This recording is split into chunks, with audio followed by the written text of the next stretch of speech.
Leia Healthcare, looking after you always. Proud sponsors of Real Health with Karl Henry. Hello and welcome to Real Health with me, Karl Henry, in association with Leia Healthcare. Folks, this week's guests certainly need no introduction, as famous for their morning swims as they are for their healthy produce. And they're back in January with their Happy Health plan, this time focusing on your health using a plant-based diet.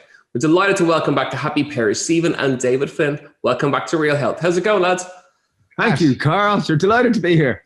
Good to have you back. So listen, how has life been for the last, I'm dying to hear, for the last kind of nearly year at this stage, opening, closing, up, down. How's life been? I think it's been great, challenging, hard, struggling, and everything in between. And Groundhog Day, quite Groundhog Day as of late. But I think like for everyone, there's been a huge amount of challenging circumstance, but at the same time, there's been lots of nice reminders of to get back to the simple things in life and appreciate, being able to go out for a walk and meet friends for coffee if you can. I was just going to say that, as ever, you guys are the eternal optimists. So I was going to ask you what positives you've taken from the last while. And it is very much that, isn't it? It's the simple things in life, whether it's the morning swim, the cup of coffee, the chats with your family or with your friends, socially distant, of course, if it needs to be. But, it is those kind of really simple things. And it's become less about the bigger and the better and more about the simple things that make you happy. Yeah, it's almost like society is forced to becoming less materialistic in a way, and that we're kind of being forced to, like right now we're existing in our 5K. You can't really go very, you weren't at a fancy party, you weren't doing anything extravagant. No one's really dressing up. People, you see more and more people, in the supermarket in their pajamas, and not really too bothered. Yeah, you can't even get a haircut. So there's really the things that people used to, fill their lives with they're less relevant than they were now. It's really is back to the simple things, which is lovely. And it's almost like I heard that expression, I'm sure you've heard it yourselves and many of the listeners have, that it's almost like we've all been sent to our room with detention and time to reflect on our lives. That it's like, now don't come out here till you know what's important and you recalibrate. And tell me about, before we get into the book and the plant-based diet and all of that lovely stuff, on that reflection piece then. So what have you guys reflected on? Because you're uber successful. You've got the cafe, you've got the books, you've got the food business and all of that going on. When you guys were forced to reflect, what came out of that? I'm fascinated. I think it's more about slowing down and kind of, it's very easy when you're running a business to get caught up in the success. But oh my God, you're a turnover turned over more than 10 million. Oh my God, you employ X amount of people. Oh my God, you open a new cafe. Congratulations. And it's easy to get swept away with it and kind of keep focusing on building that because your ego's getting lots of praise. Whereas I think COVID has kind of forced us to kind of we had to close a cafe at the moment. Actually, we had to close 3 cafes. We only have one of them open at the moment. But it's also forced us to kind of, focus on the simple things, slowing down, having brekkie, lunch and dinner with the family. And even usually we're synonymous with, we've always been kind of goal orientated humans that every kind of New Year's Eve you'd write, or the build up, that window between Christmas and New Year's. Oh, how did I do last year? Oh, what's going to be, what do I want to do this year? And we'd write a list. Whereas this year, both of us separately came to the conclusion that 2 goals. One was to slow down more, and the second was to meditate more. And that was it, nothing else. Because if you get those 2 right, then the rest, there's enough inertia and there's enough habits in terms of trying to achieve and whatnot that they'll probably still, prevail. But it's really more about slowing down and enjoying more, because I think the last year has really drilled home more than anything with ourselves personally, that it's ultimately true success is your relationship with yourself and how much you enjoy each moment that the day presents to you, whether you're allowed to go outside 5K or whether you're allowed to meet your friends for coffee or not, This is cool. And I can see it even chatting to you. And a lot of our viewers and listeners, we used to see you guys present and you're bouncing around on stage or doing your yoga and it's all kind of jazz hands. This is lovely and kind of mellow and you're both kind of chilling out. It's quite cool. It's quite nice. Okay. Oh yes, it's nearly our bedtime. We normally go to bed separately in separate houses. But at 9:30 or something. Let's chat about the Happy Health Plan, the latest book that you guys have out. You've teamed up with a lot of health experts and it's helping people to get healthy. We're going to chat through different bits of it. But, why the focus on a health book this time around as opposed to kind of a recipe book? I guess it kind of came out of like we've been doing our online plans for the last 10 years, and we've had more than 50,000 people through them from all over the world. And these started from upstairs in our cafe. It was back 10 years ago. We used to do cooking demos, and people would be interested in them, but they wouldn't really change. And we had obviously been, we had changed our diets back in 2001, and we kind of always believed in the benefits of a plant-based diet. And we kind of wondered, can we come up with a means of measuring it? So it was one Monday morning, a lady came in and she said, how are you? Like, geez, you'd never believe it. I've lost 4 stone on Weight Watchers. And she was so delighted with life. And I remember Steve said to me, geez, I wonder, could we come up with a course that people can measure the improvement in their health? And I was reading a book by Dr. Dean Ornish, and he showed in clinical trials that you could reverse the indicators for heart disease. And Steve said, I wonder, could we use cholesterol and blood pressure and weight and see if we can reverse heart disease or reverse some of the symptoms or indicators for it? And that was the start of it. We went down to the local doctor. We got a nurse involved.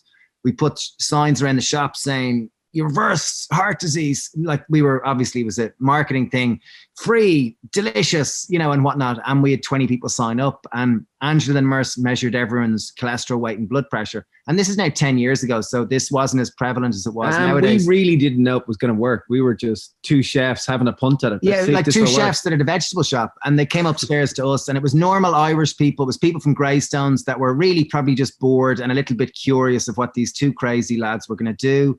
And we were met with a lot of crossed arms and whatnot. And, they were meeting 2 veg people, and we were passing around, like, obviously the easiest way to get people interested is to pass around tasty food. So we had cooked all sorts of food. This is like 10 years ago, so long pre-COVID. So you're passing around chickpea curries and dals and chilies, and people are going, oh, wow, that's not bad. And little by little, their arms start unfolding. And anyway, they stuck to, the plan was to get them to eat porridge for breakfast and soups and salads for lunch, and dinners were chilies and pad thais and whatnot. In essence, we were putting them on a whole food, plant-based diet for 4 weeks. And we didn't really know it was going to work. We put on videos of doctors, and after the 4 weeks, there was an average drop of cholesterol of 20% among the 20 people. Everyone's blood pressure regulated, and they lost on average about 4 kilos per person. So it was hugely successful. And then we ended up doing more and more of them. And lo and behold, the media started writing articles, and they got busier and busier.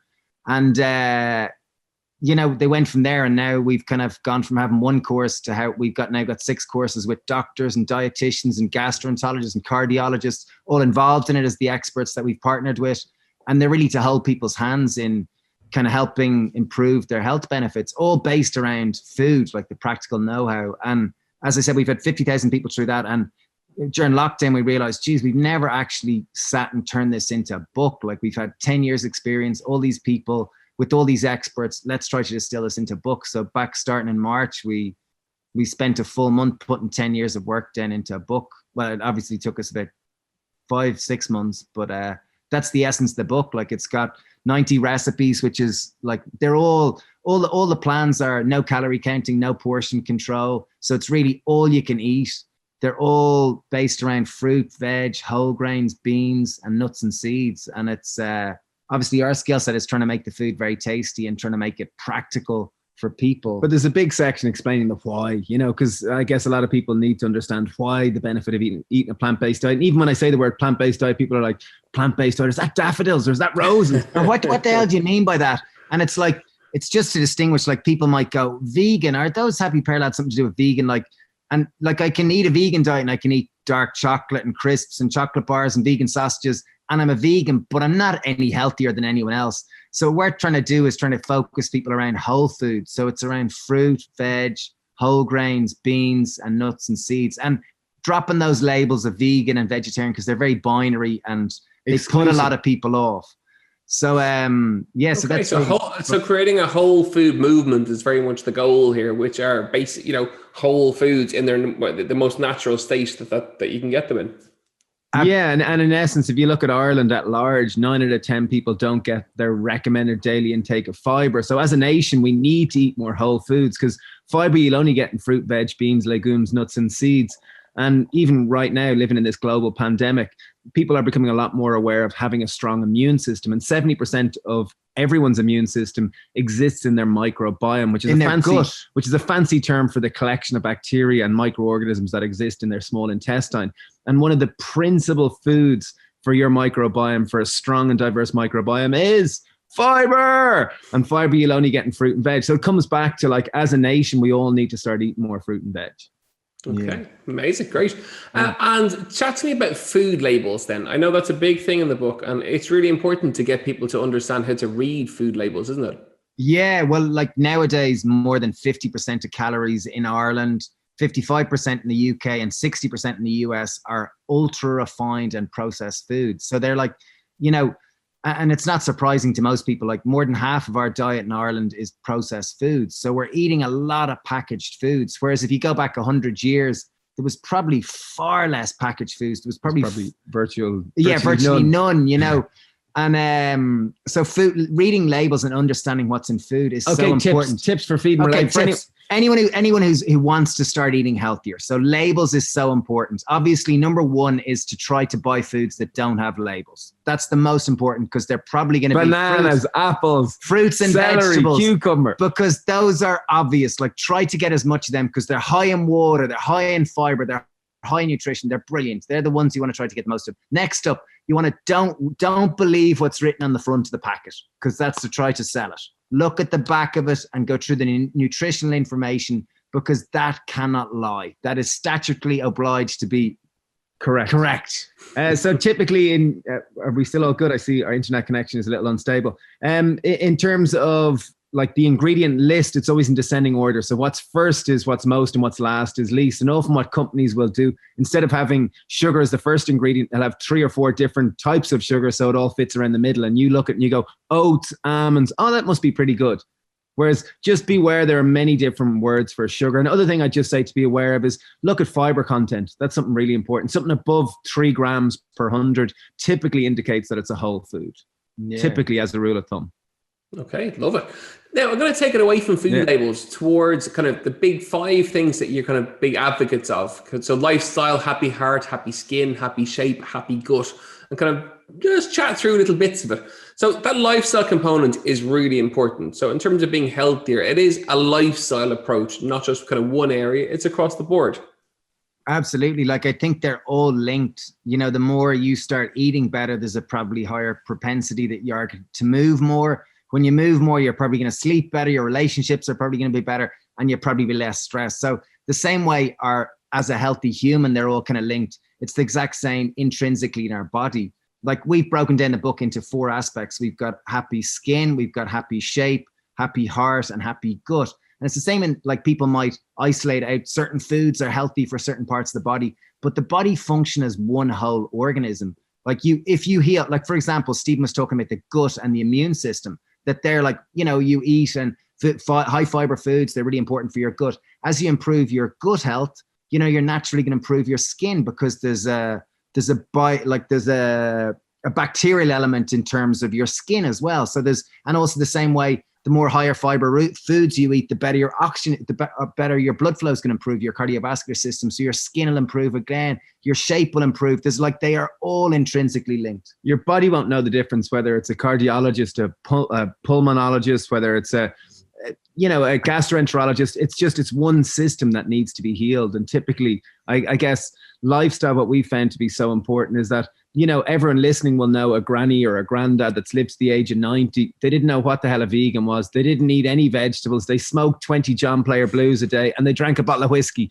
But they laughed a lot. There was a lot of love in their life. They weren't stressed, and they probably had really strong relationships and a sense of purpose. So health is multifaceted. And I think often people can get obsessed with diet, and as a result cause themselves anxiety, stress. And I think a really important thing for anyone listening, there's no perfect with health. It's kind of about, you know, progress rather than perfection. To look at it that it is multifaceted, that there probably are 5 or 6 elements to health. And the more you can try to achieve a good result in all of them, the more balanced and the more rounded you are as a healthier human. Even from our own personal experience, when we've gone too neurotic into food, like we obviously are get very excited by things and just go at them hell for leather. And even on our own food journey back 15, 20, probably more like 20 years ago, we got excited we changed to a plant-based diet, and then we got interested in how can we optimize this, and we got into raw food and get into fasting and cleansing, and got really far down that road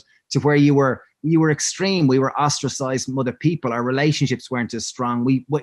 There's so many aspects to help, and it is a fine balance that there's, you're kind of juggling between making sure you've got enough, as Stephen said, purpose in your life. You're prioritizing sleep because that's the foundation of and you can understand that with young kids. You can understand with young, and then obviously a massive one, which we've all become so aware of over this pandemic, is relationships and connection and community, and that sense of belonging. And that's something that's so, this whole pandemic has really made it so aware our need, like how important it is to feel that sense of connection and belonging.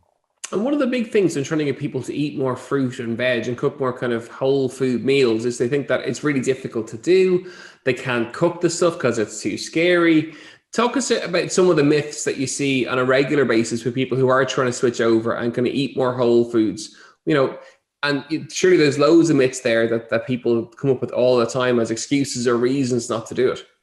Yeah, and like the main one, people will often hit it with the economic angle. It's really expensive. I got to buy those goji berry things. They're like, really expensive. And acerola, I need that like functional mushroom, like chaga and all this type of stuff. But in essence, a whole food plant-based diet is peasant food. It's the cheapest of all foods. It's rare that you leave Super Value or a supermarket and go, my God, those lentils were really expensive. It's, seldom do you go, geez, the broccoli's mad money. In essence, whole foods are the cheap foods. They're the ones that are, very economically efficient. Yeah, another barrier people might say is like it's so difficult, or it's like there's so much prep and whatever. And it really, like, most of us have the same food habits. That Monday night is we make a spaghetti bolognese. Wednesday night I make a chicken curry. Friday night we get pizza, and Saturday night we do whatever, And people tend to do the same 5 to 10 dishes, and they rotate them, or they eat processed foods or whatever. They've got their own food habits. And it's really not until we become proactive and kind of go, right, I'm going to need to replan this and actually come up with a structured plan. Because otherwise, when we're tired, we're stressed, we just resort exactly to the same type. We just go into the same food habits. So that's why, like, we've really tried to give people a plan. Like, this book is really tried to give people a plan and a structure to follow, because I think in order, like, food is so emotional, and we all know this. We've all been stressed, and we all resort to the same crisps, chocolate bars, whatever it is that we eat, which is our comfort food. And it's unless we've got a plan and a structure and some kind of form of accountability, it's difficult to stick with it, And what are the kitchen essentials then? Kitchen SOS in terms of both the pots and the pans or a wok or whatever, and the staples that you should have in your cupboard then as well, in terms of the staple foods that you should ensure you have loads of. Yeah, brilliant. I often say, like, a good chef isn't determined by their equipment. So if you don't have a really fancy NutriBullet, or you don't have, the latest KitchenAid or whatever it is, or Vitamix blender, don't worry. Like, in essence, it's good skills can beat good equipment in any time. So one thing I'd often recommend in this book, say with our Happy Heart course, it's a whole food plant-based diet that's low in fat. So people who have high cholesterol, we ask them not to cook with oil, which to many people is like, no, oil. It's like, how do I do that? But in essence, what oil does is it creates an even distribution of heat and creates a higher temperature. To reach a higher temperature, it's easier to brown your veg, putting them through the Maillard reaction and creating more caramelization. But if you have a non-stick pan, you get up to high, you can equally brown your veg and create flavor development. So a non-stick pan is really important. And other than that, I love a silicone spatula. I think it's really nice for turning pancakes. A decent chef knife, obviously. And any kind of chef knife is fine. Like just a 30 centimeter long blade. Like you'll get one for €10. You'll get them in any supermarket or whatnot. Just the main thing is that it's reasonably sharp. You know what I got? And I got it's not a product plug because I couldn't even say what the name of it is. But we have a load of kitchen knives. We got given them when we got married. The way everyone kind of, you get a really good set of knives. And, that was maybe 5 years ago. So they're all starting to get kind of blunt. So I Googled knife sharpeners. And before Brexit, I jumped onto Amazon and I got the most amazing knife sharpener. It's not very sad that I get excited by that. No, I get it. Yeah. But it's like, for the next episode of the podcast, folks, I'll get hold of the brand of it. But it was literally about 15 quid. And it sits on, it's about the size of my fist, sits on the countertop and has a suction thing. And then you just run the blade through it. And the knives are like new. It's unbelievable. It's actually the most amazing thing ever. It's like, anyway, sorry, that's a very sad interlude. For the next episode, I promise I will come back to that. Dara, my producer, will remind me. I'll check the name of it and I'll give it to you, because it's the most amazing thing ever. It's like, it was like 15 quid, but however, sorry, back to the kitchen. My wife's Polish, and often in rural Poland, they'll say one of an important thing of a strong relationship is to have sharp knives in the house. I do not know why, and it's a bizarre thing, but in my parent-in-law house, it's just sharp knives everywhere. But I think that's the kind of equipment. But if you want to go into ingredients, like, it's really like, and when you're starting a new plan, which lots of people probably are, January, February, these are the months that people typically go, right, here we go. This is it. 2021 is going to be my year. And the first thing is, if you do want to change your habits, get the stuff you don't want to eat out of your house. That's number one, because moments of weakness, stress, you will resort to those things. That's the first thing. Number two is, like, beans are one of the most under-eaten things in Ireland. Like, and I'm not talking about baked beans. I'm talking about tinned beans, like kidney beans, butter beans, chickpeas. These are inexpensive. They're one of the highest sources of fiber in our diet. And when I'm sure you've heard of the blue zones. Have you, Karl? Mm-hmm. Yeah, blue zones. So for anyone who doesn't know, they're the 5 areas in the world where there's the longest living people in the planet. So the people that have lived over the age of 100, the highest concentration of them. And 50% of these people's diet is beans. Like, beans they're so important. They're so fiber rich. They're so good for your immune system. So and they're a great one just to add into a dish that you're cooking. So if you're cooking it, for example, a chicken curry, and you just want to make it a little bit healthier, drain a can of butter beans and put it through. You're just going to increase your fiber intake and just add more diversity to your diet. So I think easy: beans, tinned tomatoes, tinned coconut milk.